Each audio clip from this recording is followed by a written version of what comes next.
दोस्तों, मैं आज फिर आई हूँ आपके लिए एक और नई मूवी लेकर। आज की मूवी की कहानी है कूल हैंड ल्यूक की। मैं उम्मीद करती हूँ कि आपको ये मूवी ज़रूर पसंद आएगी। कहानी की शुरुआत होती है जहाँ हम देखते हैं कि एक आदमी नशे में बहुत सारे सिग्नल्स को उखाड़ उखाड़ कर फेंक रहा होता है, जिसकी वजह से उसे पुलिस पकड़ कर ले जाती है और उसे 2 साल की जेल हो जाती है। वो जिस जेल में जाता है वो बहुत छोटी सी जेल होती है। ये छोटी सी जेल एक वीरान टाइप की जगह पर होती है जहाँ पर बहुत गर्मी रहती है और इन सब कैदियों को उसमें रहना पड़ता है। जिसके बाद अगली सुबह इन सबको गाड़ी में भरकर एक जगह ले जाया जाता है जहाँ पर भी बहुत गर्मी होती है और उन्हें वहाँ पर पूरे दिन काम करना पड़ता है, जहाँ इन्हें ना कुछ अच्छा खाने को मिलता है ना ही ठीक से पानी, जिसकी वजह से इनका एक साथी कैदी वहीं बेहोश हो जाता है, जिसे ट्रक के अंदर छांव में बैठा दिया जाता है। जिसके बाद ये शाम को जब वापस आते हैं तो उस बेहोश आदमी को जेलर पनिशमेंट देता है, जिसके लिए वो उसे एक बॉक्स में बंद कर देता है। जिसके बाद उस आदमी को उसी बॉक्स में रहना पड़ता है, क्योंकि इस जेल में काम के लिए बहुत स्ट्रिक्ट रूल्स होते हैं। जिसके बाद अब धीरे धीरे हमारा हीरो इस जेल में सबसे घुलने मिलने लगता है और अब वो इस जेल में सबके साथ अच्छी जान पहचान बना चुका है। एक दिन जेल में बॉक्सिंग का एक गेम होता है जिसमें हमारे हीरो और जेल के सबसे बड़े डॉन के बीच बॉक्सिंग मैच होता है। इन दोनों के मैच में हमारा हीरो काफ़ी हल्का पड़ता है। डॉन बॉक्सिंग मैच में इस पर पंच बरसा रहा होता है, वहीं हमारा हीरो गिरने के बाद भी दोबारा खड़ा हो जाता है। जिसके बाद डॉन और गुस्से में उस पर पंच बरसाता है, लेकिन हमारा हीरो इस मामले में काफ़ी ढीठ होता है, वो फिर से खड़ा हो जाता है। जिसके बाद आखिरकार सामने वाला बंदा ही हार मान लेता है, क्योंकि वो उसे जितना मार रहा था वो उतना ही खड़ा होकर फिर मार खाने को आ रहा था। अब हमारे हीरो की बहादुरी देखकर डॉन भी इम्प्रेस हो जाता है।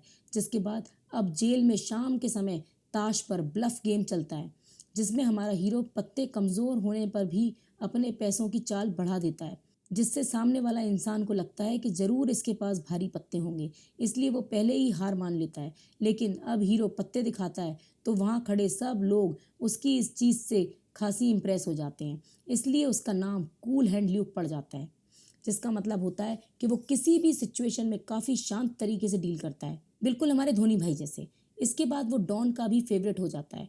अब हम देखते हैं कि अगले दिन ल्यूक से उसकी माँ मिलने आती है, जिसमें हमें पता चलता है कि ल्यूक पहले आर्मी में काम करता था, वहीं उसकी बीवी भी थी और उसके बच्चे भी थे, लेकिन उसने खुद से ही अपना सब कुछ खराब कर लिया, जिसकी वजह से अब उसकी लाइफ में कोई भी नहीं है। यहाँ पर उसकी माँ उससे आखिरी बार मिलने आती है, क्योंकि वो उससे बोलती है कि वो अब दूसरे टाउन में उसके छोटे भाई के साथ रहने जा रही है और वो ल्यूक को ये भी बताती है कि उसकी तबीयत कुछ दिनों से काफ़ी ख़राब है, इसलिए शायद वो बस अब कुछ ही दिनों की मेहमान है। जिसे सुनकर ल्यूक काफ़ी दुखी होता है, लेकिन वो कुछ खास बोलता नहीं। जिसके बाद वहाँ से उसकी माँ चली जाती है। इसके बाद हम देखते हैं कि अगली सुबह फिर से सभी कैदियों को काम करवाने के लिए उसी जगह ले जाया जाता है। जिसके बाद वहाँ पर ल्यूक, क्योंकि अब सबके बीच फेमस हो गया है, इसलिए सब लोग अब उसकी सुनते भी हैं। यहाँ पर वो लोगों से जल्दी जल्दी काम करने को बोलता है, जिससे उन्हें पूरे दिन बस यही काम ना करना पड़े। जिसके बाद सब लोग जल्दी जल्दी काम करते हैं, जिसकी वजह से वो लोग 2 घंटे पहले ही सारा काम खत्म कर लेते हैं। जिसके बाद वो लोग आराम से वहीं लेटकर आराम करते हैं, जिसे देखकर उस जेल के जेलर को ये बिल्कुल अच्छा नहीं लगता, क्योंकि वो चाहता था कि सारे कैदी मिलकर पूरे दिन शाम तक काम करते रहें। लेकिन ल्यूक की इस स्ट्रेटजी से उन्होंने काफ़ी जल्दी काम निपटा दिया। जिसके बाद अब वो शाम को जब वापस जेल जाते हैं तो वहाँ पर ल्यूक एक आदमी के साथ शर्त लगाता है। वो उससे बोलता है कि वो 50 अंडे खा सकता है, जिस पर उसकी और उस इंसान की $20 के लिए शर्त लग जाती है। जिसके बाद वो जेल के किचन से जुगाड़ में 50 अंडे ले आते हैं, जिसे ल्यूक हल्के हल्के ख़त्म कर देता है और वो ये शर्त जीत जाता है। लेकिन तभी उसके पास खबर आती है कि उसकी माँ चल बसी, जिससे वो काफ़ी दुखी हो जाता है। जिसके बाद जेलर इस मौके का फ़ायदा उठाकर उससे सुबह वाला बदला लेने का सोचता है, जिसके लिए वो उसे उसी बॉक्स में बंद करवा देता है और उससे बोलता है कि मुझे शक है कि कहीं तुम आज अपनी माँ के फ्यूनरल में जाने के लिए जेल से ना भाग जाओ, इसलिए मैं तुम्हें उस बॉक्स में बंद कर रहा हूँ। जिसके बाद ल्यूक उस बॉक्स में 2 दिन तक बंद रहता है। जिसके बाद अब जब वो अपनी जेल में आता है तो वो वहाँ से भाग जाने की सोचता है, जिसके लिए वो अपने बेड के नीचे एक सुरंग खोदनी शुरू कर देता है और कुछ ही समय बाद वो वहाँ से आधी रात में भाग भी जाता है। इसके पीछे पीछे जेल के कुत्ते भी लगे होते हैं, लेकिन वो उसे रात में पकड़ नहीं पाते, क्योंकि ल्यूक जानबूझकर ऐसे रास्तों से जाता है जिससे सारे कुत्ते कंफ्यूज हो जाएं। इसमें एक कुत्ता तो मर भी जाता है, लेकिन कोई ल्यूक को पकड़ नहीं पाता। इसके बाद वो आराम से निकल जाता है, लेकिन वो पकड़ा जाता है, क्योंकि उसने जेल के बाहर जिस आदमी को अपनी हेल्प के लिए बुलाया था वो टाइम पर उस जगह नहीं पहुंच पाता और पुलिस उसको पकड़ लेती है, जिसके बाद उसे वो फिर से जेल में ले जाते हैं।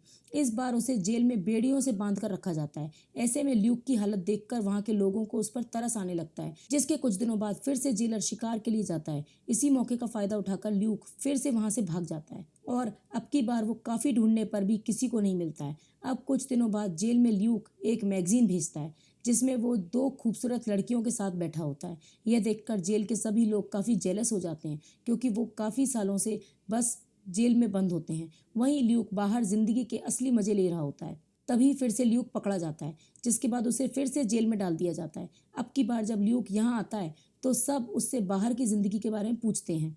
उससे वो लोग उन 2 लड़कियों के बारे में भी पूछते हैं, जिस पर ल्यूक गुस्से में उन्हें बोलता है कि वो फ़ोटो तो झूठी थी, उसने बस उन्हें जलाने के लिए वो फ़ोटो फ़ोटोशॉप करके भेजी थी। जिसे सुनकर अब जेल के सभी लोग उससे बहुत गुस्सा हो जाते हैं। वहीं अब जेल में जेलर उसके पैरों में 2-2 बेड़ियां बंधवाता है, ताकि अब की बार वो भाग ही ना पाए। जिसके बाद वो उससे सजा के तौर पर पूरे पूरे दिन बस गड्ढा खुदवाते थे, जिसे खोद खोद कर वो काफ़ी थक जाता था, लेकिन फिर भी वो उसे खोदने के लिए बोलते रहते थे। जिसके बाद ल्यूक परेशान होकर हार मान लेता है और वो जेलर के पैरों पर गिरकर उनसे माफ़ी मांग लेता है। वो उससे बोलता है कि इससे अच्छा तो वो जान से मार दें, जिस पर वो जेलर उसे माफ़ कर देता है। लेकिन अब वो उसे अपना पर्सनल नौकर बना लेता है, जिसके बाद जेलर उससे अपने सारे पर्सनल काम करवाता है। वो उससे अपने लिए पानी भरवाना, कपड़े धुलवाना जैसे सारे काम करवाता है। वहीं ल्यूक भी चुपचाप उसके सारे काम करता रहता है। जिसके बाद एक दिन ल्यूक जब उसके लिए पानी भरकर ला रहा होता है तो वो जेल में रखी सारी गाड़ियों की चाबियां गाड़ियों में से निकाल लेता है। जिसके बाद बस वो एक गाड़ी में चाबी लगी रहने देता है। जिसके बाद वो उसी एक गाड़ी को लेकर वहां से भाग जाता है। वहीं वहां पर उसका वो डॉन दोस्त भी आ जाता है, जो उसके साथ गाड़ी में बैठकर वहां से चले जाता है। अब क्योंकि ल्यूक ने सबकी गाड़ियों की चाबियां हटा दी थी, इसलिए उन दोनों के पीछे कोई पुलिस की गाड़ी नहीं आती और वो काफ़ी आसानी से वहां से भाग जाते हैं। अब कुछ दूरी के बाद वो दोनों कार को एक सुनसान जंगल में ले जाकर छुपा देते हैं, जिसके बाद दोनों एक दूसरे को अलविदा बोलकर अपने अपने अलग अलग रास्ते निकल जाते हैं। इसके बाद ल्यूक एक चर्च में चला जाता है, जहां वो रात गुजारने की सोचता है, लेकिन थोड़ी देर बाद वहां पर उसका दोस्त डॉन आ जाता है, जो अब पकड़ा जा चुका है। जिसके बाद वो पुलिस के साथ यहाँ चर्च आया है। वो ल्यूक से बोलता है कि उसने पुलिस वालों से बात की है कि अगर तुम भी आसानी से सरेंडर कर दोगे तो ये लोग तुम्हें जान से नहीं मारेंगे। लेकिन ल्यूक को अब दोबारा उस जेल में नहीं जाना होता। वो बार बार जेल जा जाकर थक गया था। ल्यूक शुरुआत से ही कभी भी हार नहीं मानने वाला एटीट्यूड का आदमी था, इसलिए उसने सोचा कि बार बार जेल जाने से अच्छा मैं मर जाऊं। जिसके बाद वो चर्च की खिड़की के पास खड़ा हो जाता है, जहां से वो बाहर पुलिस वालों को देखता है।